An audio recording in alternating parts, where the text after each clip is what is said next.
Glória a Deus, boa noite, a paz, igreja. Eu até comentei ali com a pastora, conforme foi fluindo aqui o culto, eu não peguei rascunho nem nada, né? Eu falei, não, vou deixar para na hora, né? E eu creio que Deus está falando muito nessa noite sobre tempo, propósito e fidelidade. E eu falei assim, Senhor, o que eu devo falar? Eu não preparei nada, né? Mas, porém, conforme o Espírito Santo foi ministrando em nossos corações aqui, eu falei, Senhor, me dá a palavra agora. E Ele me deu. E eu queria compartilhar com vocês rapidamente. Primeiro vamos abrir em Mateus 27.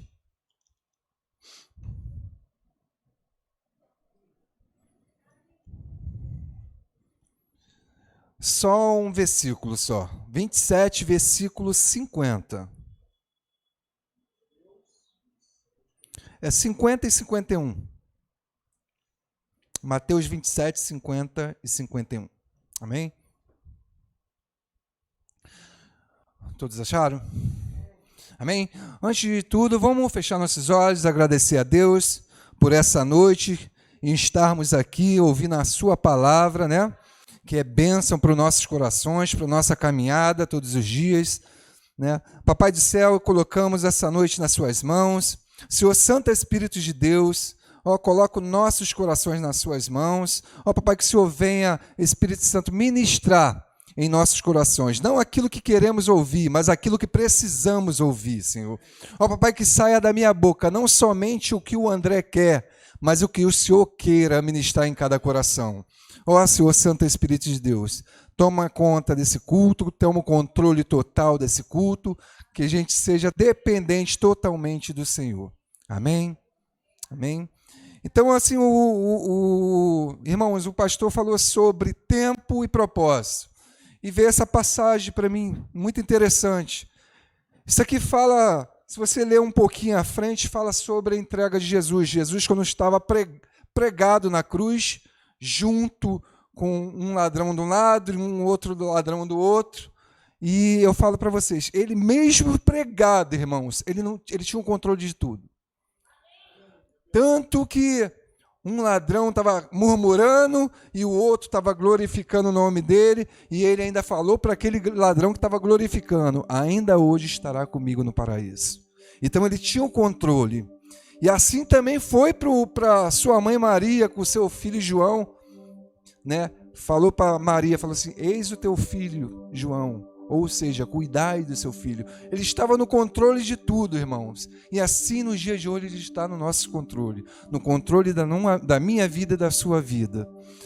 E quando ele acabou de falar isso, assim que ele foi pregado, né, irmãos? E naquele tempo, a morte de cruz era muito dolorida. Hoje eu estou tendo a oportunidade de estudar um pouco de anatomia, sobre ossos, tudinho. E eu estava estudando um pouquinho sobre como que foi esse prego, onde entrou, tudinho e tal. Então, para quem não sabe, o prego não entrou aqui na palma da mão. Ele entrou aqui no punho, aonde segura a mão, né? Para quê? E ao mesmo tempo, a pessoa ficava presa ali, e aos pés também, ela ficava praticamente se segurando. Ou seja, ela não ficava somente presa, os pés prendia, né?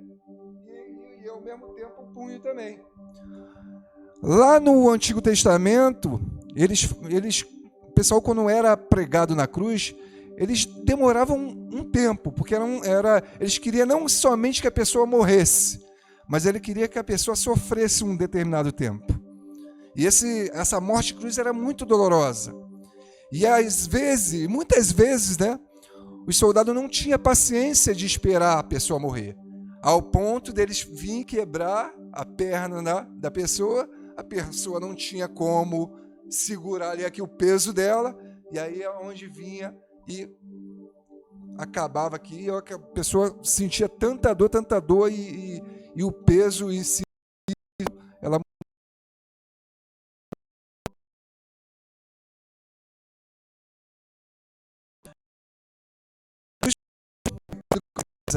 a mulher, eis o seu filho, falou para o ladrão, ainda hoje está no paraíso. Ele logo em seguida ele veio a morrer. Ao ponto dos soldados não entender nada, falar assim, pô, se todos aqueles que a gente crucifica demoram um tempo, a gente tem que quebrar as pernas para a pessoa morrer, ou seja, ali já estava sendo cumprida as escrituras lá atrás, que nenhum osso de Jesus seria quebrado. Ao ponto dos soldados pegar uma lança e furar Jesus, e sair água e sair sangue. Isso aqui eu achei muito interessante, que depois, quando ele veio a morrer, né, entre aspas, aí eu queria compartilhar isso com vocês. 50. E Jesus, clamando outra vez com grande voz, entregou o Espírito. Eis que o véu do santuário se rasgou em duas partes, de alto a baixo. Tremeu a terra, fenderam-se as rochas. Aleluia, irmãos. O véu foi rompido de alto a baixo.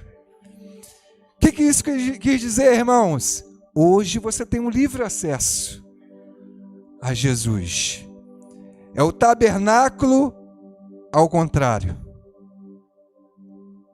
Antigamente o tabernáculo era feito de átrio, santo lugar e santo dos santos. O átrio era o povão.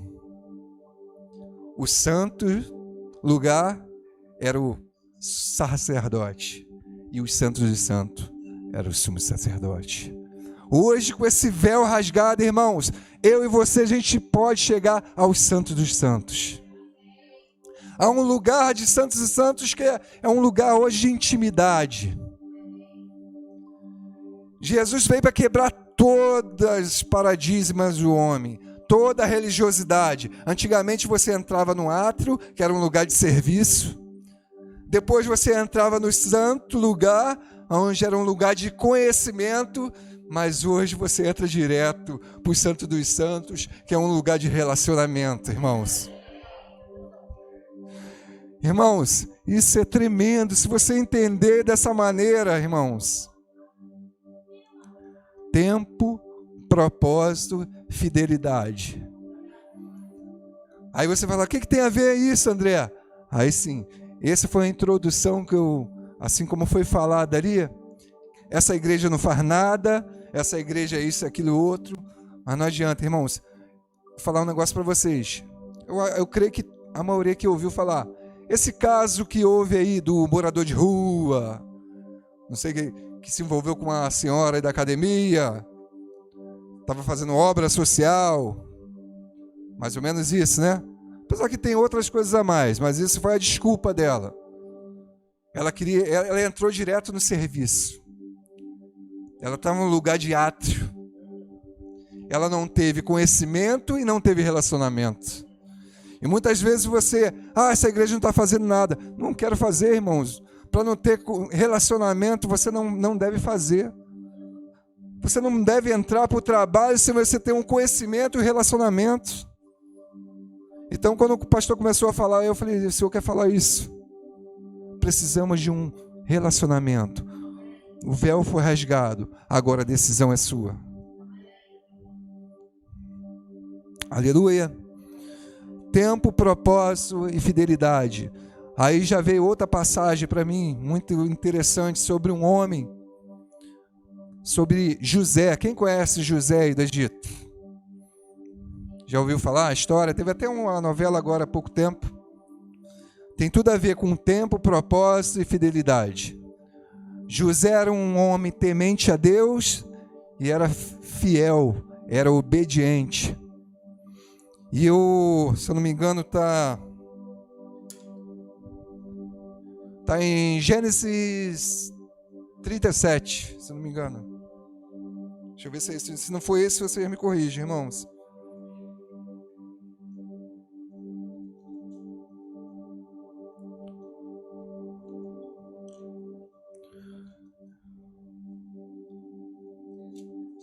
É isso mesmo? Estou melhorando então. Estou ficando bom nisso. Glória a Deus. José, isso aí que eu queria. Como eu falei para vocês, irmãos, como foi falado aqui, tempo, propósito e fidelidade. Eu fico imaginando a vida desse homem, José. José, aos 17 anos, era um menino sonhador. E quem não é sonhador aqui, né? Tantos sonhos, né? Tantas conquistas nos sonhos, mas muitas vezes esses sonhos são embaçados, porque muitas vezes a gente conta os sonhos para quem não deveria contar. José, ele era um menino muito sonhador, não era o filho primogênito, era o último filho, penúltimo, mas depois que ele sumiu veio Benjamim, né? Mas ele era o caçula, né? O Jacó tinha um cuidado maior. Aí eu fiquei até que, outro dia eu estava meditando sobre isso, eu fiquei até questionando. Eu falei, se o pai não tem filho predileto, mas Jacó tinha um filho predileto. Mas predileto assim, era um carinho maior, né? Mas aí é outra história, mas não é isso, o foco não é isso. E eu achei muito interessante a vida de José. E José, ele sonhou com fechos de... Vamos ler um pouquinho, é melhor, né? A gente lê um pouquinho, senão eu vou se perder aqui. Diz assim, lá em versículo 37, a gente vai ler um pouquinho. Deixa eu botar meu ajudador aqui.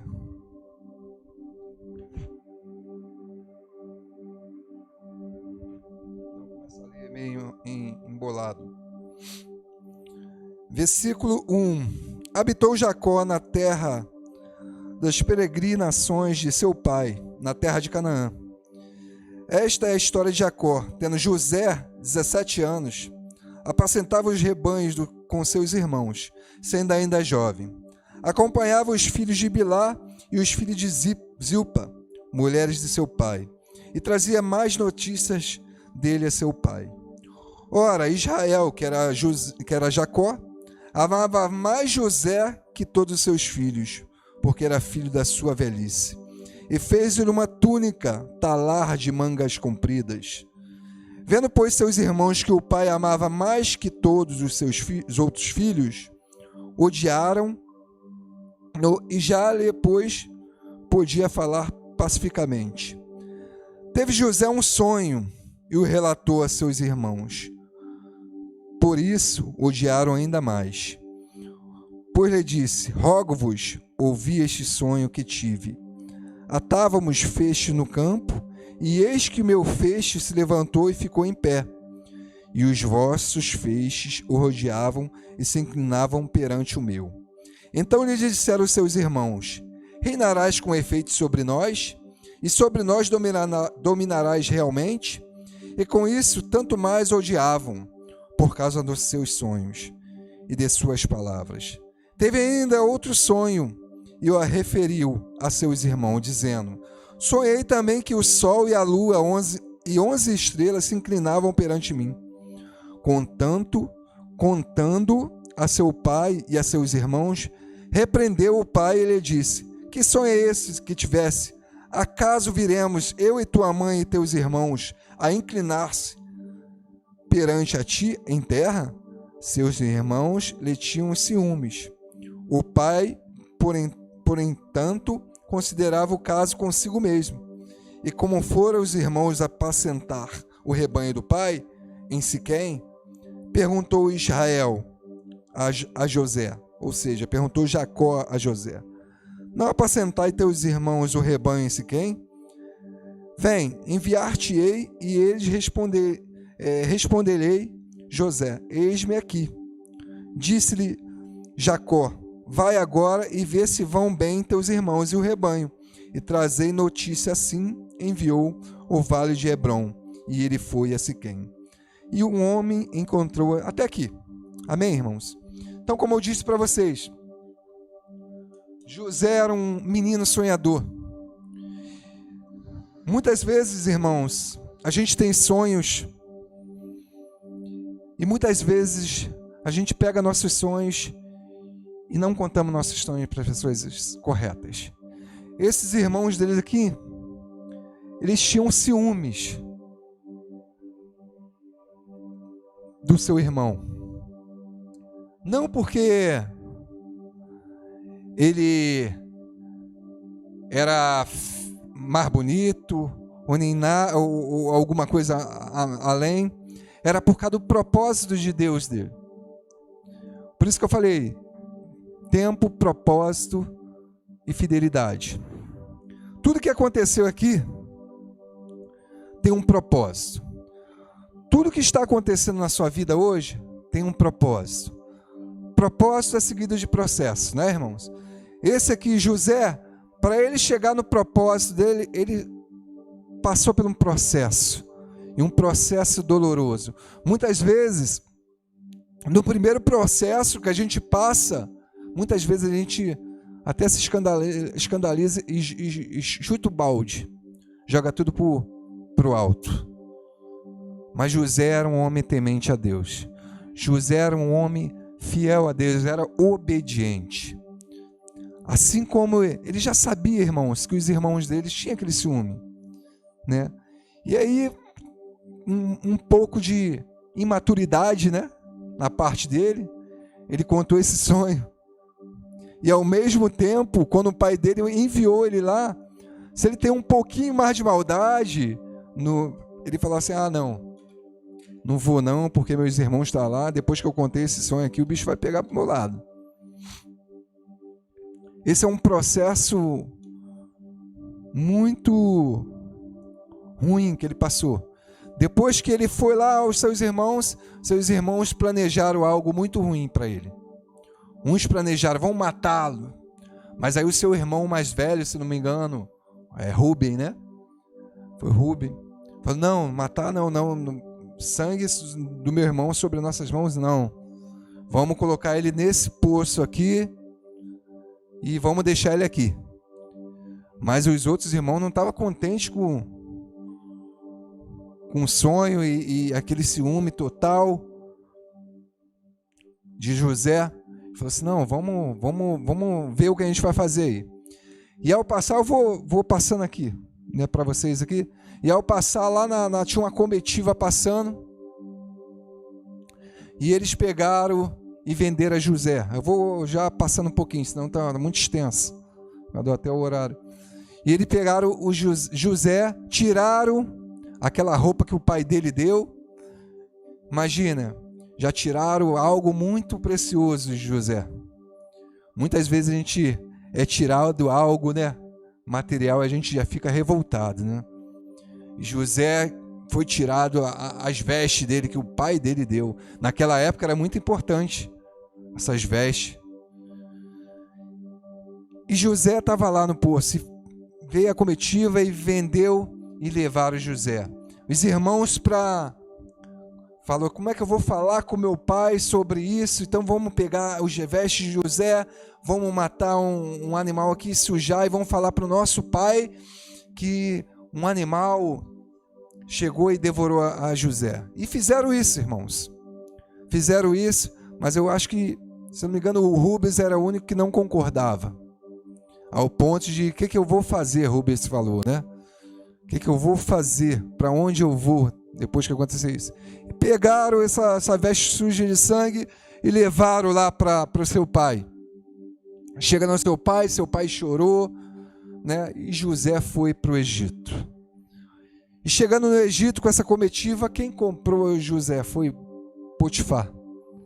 Era o cara que era vamos dizer, era o segurança do rei daquela época, né?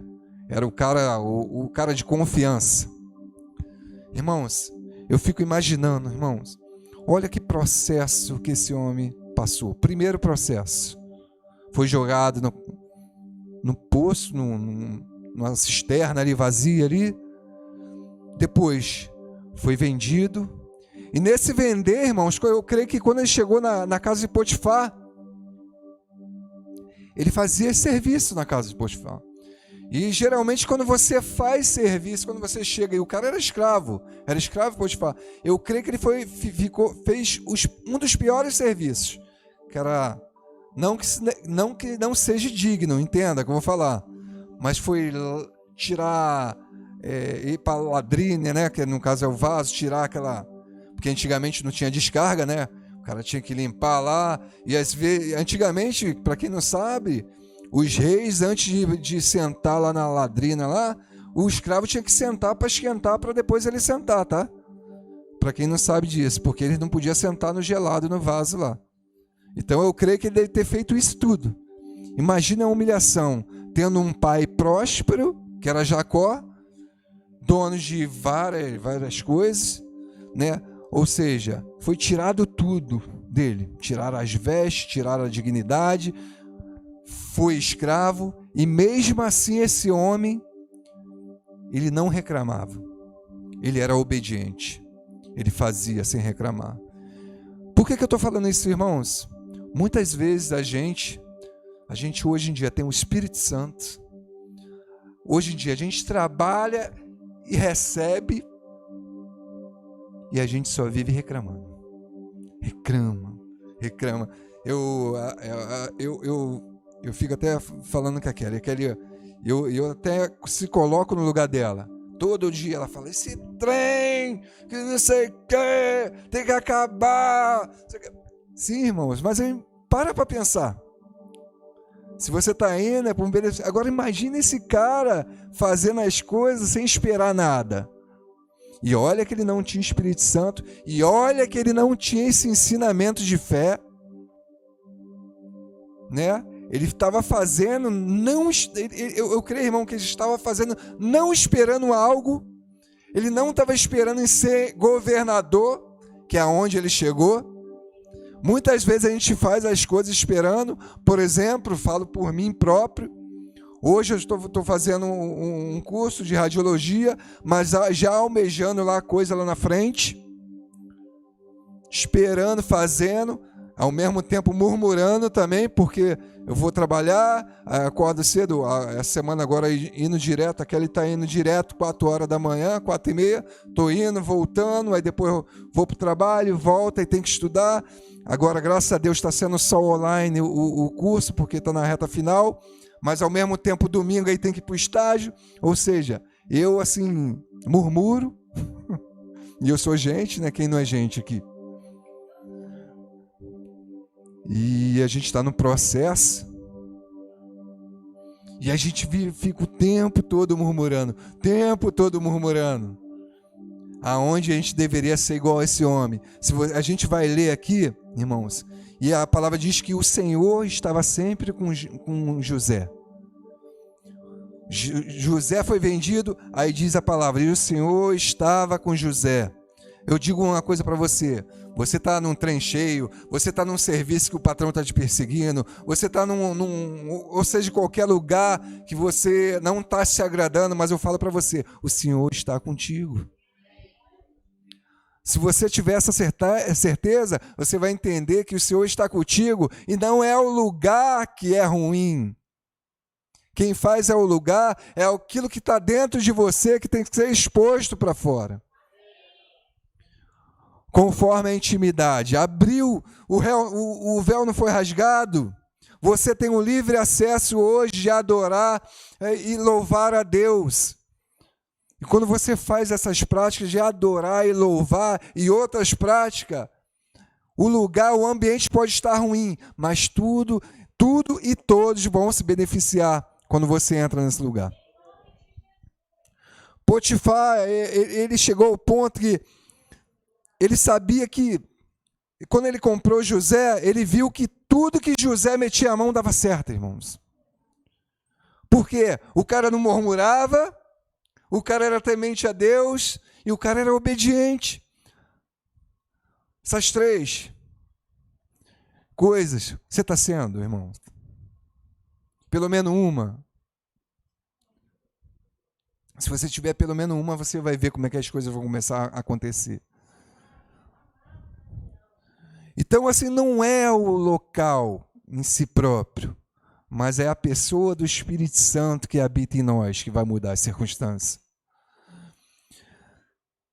Foi vendido ao ponto de Potifar falar assim, cara, tudo que esse meu escravo mete a mão dá certo. Então, A partir de então ele começou a dar mais autoridade. Quando eu falo autoridade, José, não tinha, claro que não tinha cartão de crédito. José, toma meu cartão de crédito, agora você é responsável por comprar, aqui é compra mim. Ou seja, eu não quero fazer mais nada, fica tudo nas suas mãos.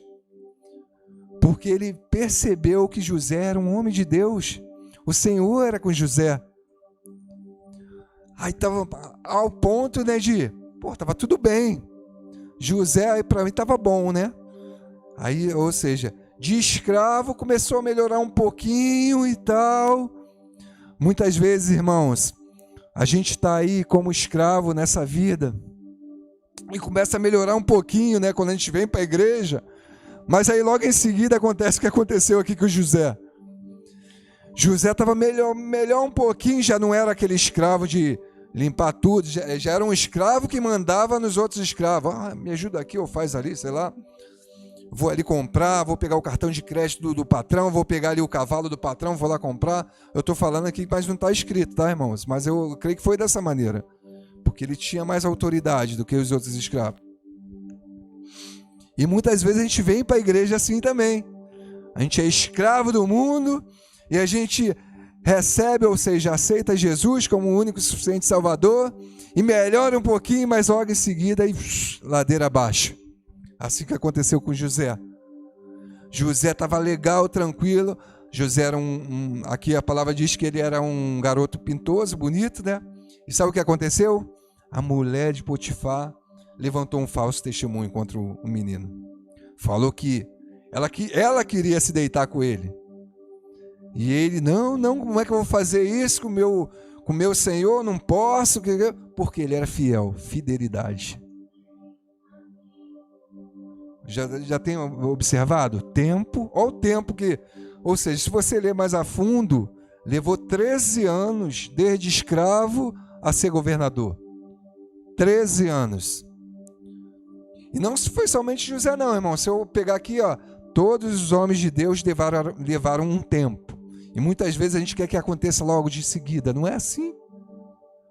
José foi 13 anos... Moisés, se eu não me engano, foi 25 anos. O próprio Jesus só começou a pregar mesmo e manifestar as obras depois de 30 anos, 33, né? E aí, o que aconteceu com José? Estava tranquilão, a mulher levantou um falso testemunho. E Potifar, né? A mulher dele, quem ele vai confiar? Na mulher dele. Pegou José e levou para o cárcere. Prende ele aí. Quando eu falei para vocês, não é o local. Mesmo no cárcere, José foi uma bênção para os outros presos. Ao ponto do carcereiro falar assim, José, você toma conta dos presos para mim? Um preso tomando conta dos presos. O que isso me mostra, irmãos? Não é o local. Então, assim, a morte e a vida está no poder da língua. Foi falado aqui agora. Muitas vezes a gente está murmurando. Em nenhum momento eu vi José murmurar aqui. Em nenhum momento. Pelo contrário. Tudo que mandava ele fazer, ele ia. Ele ia. Ele fazia com excelência. Mesmo escravo, eu acho que ele fazia com excelência. Mesmo no cárcere, ele fazia com excelência. E eu e você, o que a gente está fazendo, irmãos? Por excelência, pelo nosso Senhor.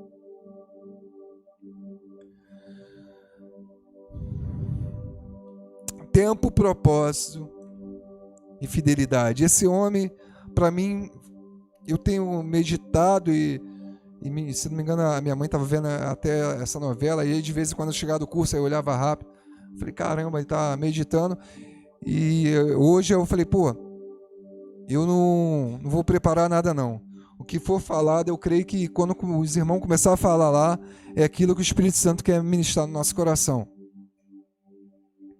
Então, irmãos, eu falo uma coisa para vocês, irmãos.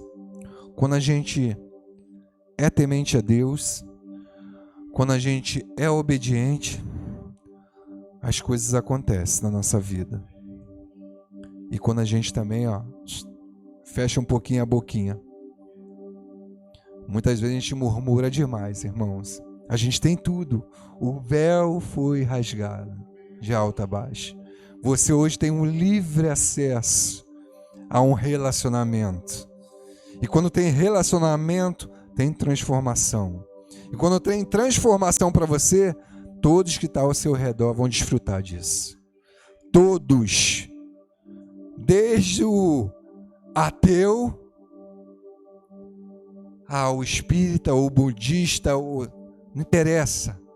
Eles vão receber isso aí também. Ao ponto de muitos também querer aquilo que você tem. Então, assim, irmãos, é uma palavra bem simples, que eu creio que Deus precisava ministrar no coração de vocês. Precisamos cada vez mais, ter um relacionamento com Deus, para aí a gente sair do santo lugar para ir para o átrio. E está próximo, irmãos. O evangelismo aqui vai transformar aqui vida aqui. O pessoal pode estar achando aqui, às vezes eu fico até me questionando. O pastor me botou para estar participando, né, do grupo de evangelismo com os outros irmãos aí. Mas eu às vezes fico, caramba, cara, estou sem tempo. Mas aí ao mesmo tempo, e o Espírito Santo vai ministrando. E quem disse que eu queria pessoas sem tempo? Com tempo, quer dizer. O próprio Jesus pegou pescadores. Todos eles trabalhavam. Então, isso não é desculpa, irmãos. E isso aí foi uma cajadada para mim, né? Falei, caramba, rapaz, eu tenho que ter... Não é mais tempo, eu tenho que pedir direção mais a Deus e pedir a direção a Deus que coloque pessoas que tenham relacionamento também pra gente ir para fora aí. Pra não acontecer aí eu voltando lá, né, nesse episódio aí que eu achei um absurdo, cara.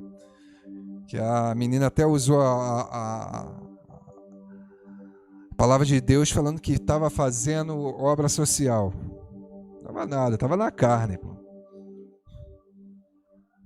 Não engana, estava só ali no lugar de átrio, né, de serviço. E aqui essa igreja não foi chamada só para átrio. Essa igreja que foi chamada para um relacionamento.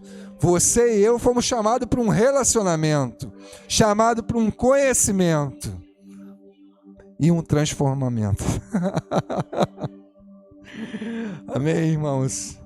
Vamos fechar nossos olhos, irmãos.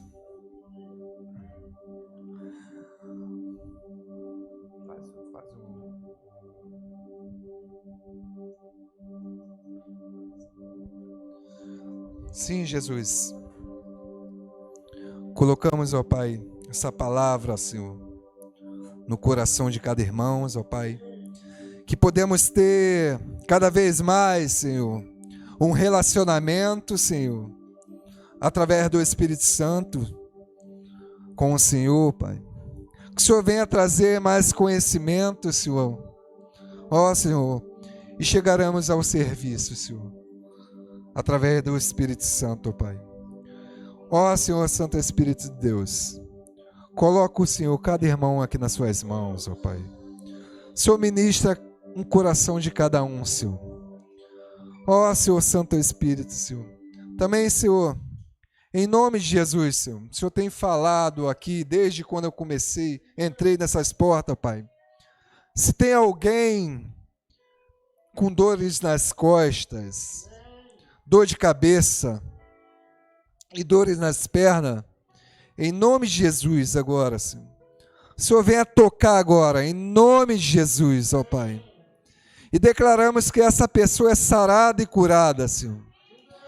Todo espírito de dor, espírito que venha trazer aflição, sai agora do corpo físico dessa pessoa, em nome de Jesus, ó Pai.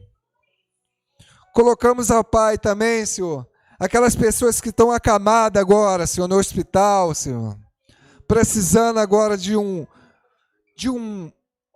ar, precisando, ó Pai, de uma transfusão de sangue, que o Senhor venha agora, no sobrenatural, Senhor. Ó, Pai, traga agora, Senhor, o renovo, Senhor, para essas vidas que estão acamadas, ó Pai. Toca agora cada coração, Pai. Toca agora cada vida, Senhor. Ó, Papai, sabemos que para Ti tudo é possível, ó Pai. Tudo é possível, Senhor. E cremos, ó Pai, na Sua palavra, Senhor. E a Tua palavra diz que tudo é possível àquele que crê. Então cremos, ó Pai, no Seu toque, Senhor. Cremos, ó Pai, no Seu poder, ó Pai. Em nome de Jesus, ó Pai. Te agradeço, ó Pai, por essa noite, Senhor. Te agradeço pela Sua palavra, Senhor, pela Sua presença nesse lugar. Em nome de Jesus. Em nome de Jesus. Amém, Senhor.